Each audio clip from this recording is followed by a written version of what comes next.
سکھر سے آپ کو اپڈیٹ دیں گے۔ یونیک نیوز کے رپورٹر دانش راجپوت کی رپورٹ کے مطابق S S P Sukkur Azhar Khan Mughal منشیات اور جرائم کے خلاف سرگرم۔ ڈسٹرکٹ پولیس کی تابڑ توڑ کارروائیاں۔ سکھر پولیس نے گزشتہ رات 2 مختلف جگہوں پر کارروائیاں کی۔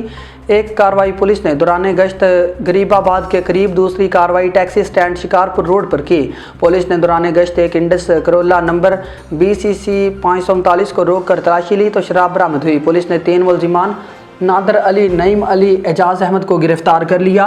گرفتار ملزمان کے قبضہ سے 85,700 روپے نقد رقم، 3 موبائل فون اور 17 لیٹر شراب کی بوتلیں، 6 آدھی شراب کی بوتلیں برآمد کی۔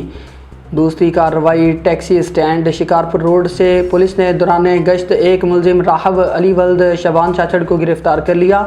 ملزم کے قبضے سے 48 عدد آتھیہ شراب کی بوتلیں برآمد کی۔ دونوں کارروائی کا مقدمہ سرکاری مدعیت میں درج۔